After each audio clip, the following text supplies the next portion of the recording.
Ministerial Association is a group of clergy here in Waltham. It is a group of interfaith clergy. Some are Christian, some are Jewish, some from other religions as well. And the Waltham Ministerial Association meets monthly, and they look and talk about the various issues surrounding the faith communities here in Waltham and how our faith communities are related to the larger community of Waltham. And we have been involved in various things that promote social justice and benefit our communities, our schools, our young people, our families, our single people here in Waltham. So it's a great group.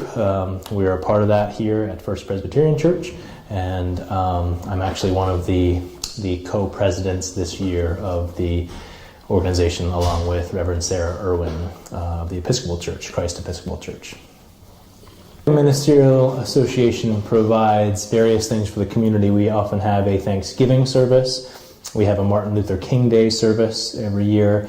And we also support a fund that is used by the Community Day Center in Waltham to provide micro loans and micro grants to the low-income and homeless here in Waltham.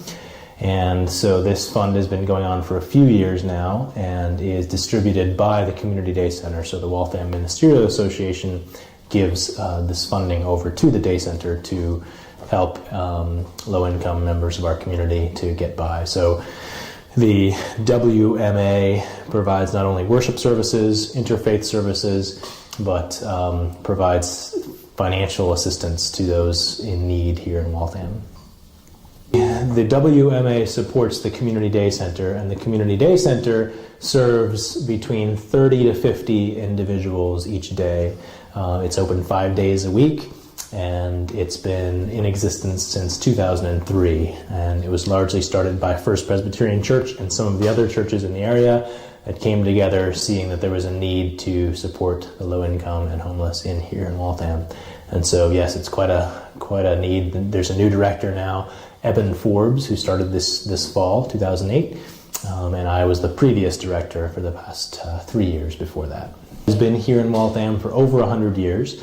It was started in the late 1800s and was on this spot here at 34 Alder Street for the entire duration. So the building is over 100 years old, and it's been an active Presbyterian church, small but active, during the course of those years. And I personally have come to this church only a year ago, in 2007, and was called to this church as co-pastor with Reverend Gene Southard. The two of us have been serving as co-pastors here for the past year, and Jean is retiring this December. She's been here for 14 years, and we'll be calling a new co-pastor to replace Jean this December. So yes, this building has been around since its foundation, and there used to be a steeple on this building, and that was actually destroyed by a hurricane, I believe in the 30s, when that was knocked down. And the roof was fixed. Presbyterian is the only Presbyterian church in Waltham, and it's been the only one that's ever been here. So this is the only building. The part where we're sitting now, where we call the Fellowship Hall, we also call this the Oasis Gallery, where we have Oasis Coffee House nights twice a month, and we have the Oasis Gallery, where we display local arts. This part of the building used to be part of the manse where the minister would stay, and it was joined to the church, I think, in the 1960s, when this became a Sunday school and fellowship hall, and since then it's been a very active branch of the actual sanctuary. And the Presbyterians historically come out of the Church of Scotland back during the Protestant Reformation in the 1500s, when the Universal Church, the Catholic Church at the time, underwent changes. The Protestant form of the faith was born during the Protestant Reformation, and the Church of Scotland, under John Calvin, organized around sessions, around the leadership of elders, and the main belief was in a non-hierarchical type of organization around worship. and around the church. And so out of that, the Church of Scotland adopted this type of worship and this type of organization. And so the Presbyterian Church draws its roots through that Reformation and through John Calvin, also the work of Martin Luther and other reformers of the day. So the Presbyterian faith is largely one of leadership by people in the community and as members of the church who are elected to serve and ordained to serve as elders in the church. The Presbyterians rely on those ordained elders to make the decisions for the church rather than one priest or one minister making all the decisions.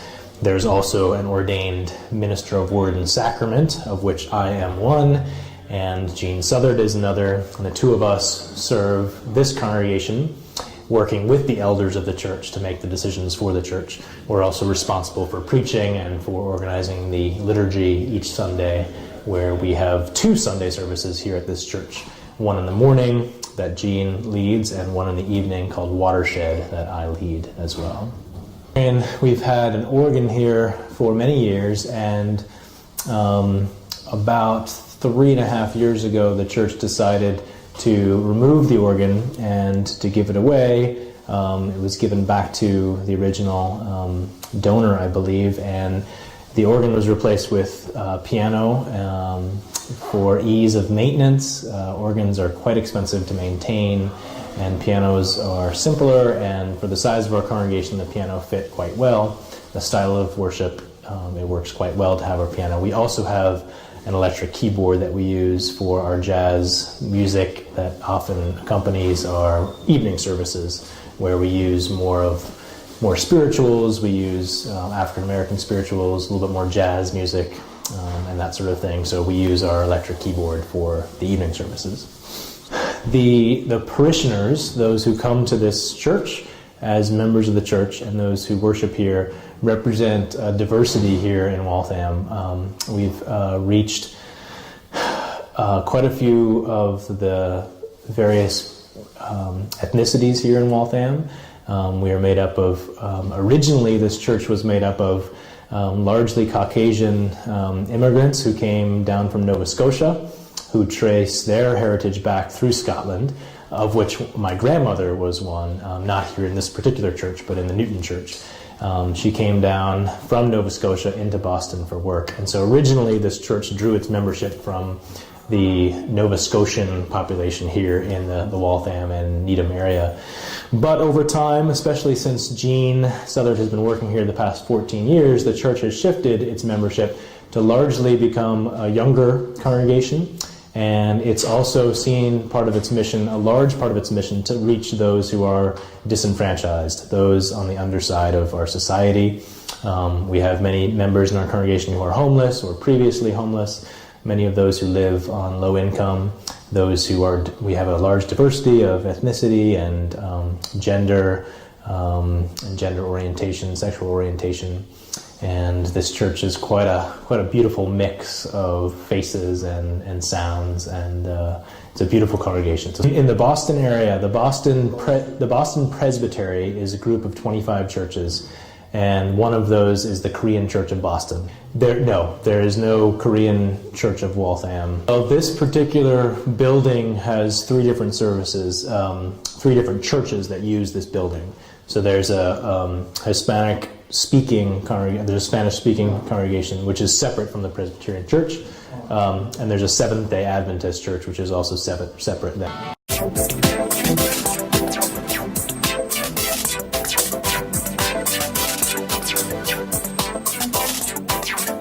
One step, 2 step, 3 to the beat. Step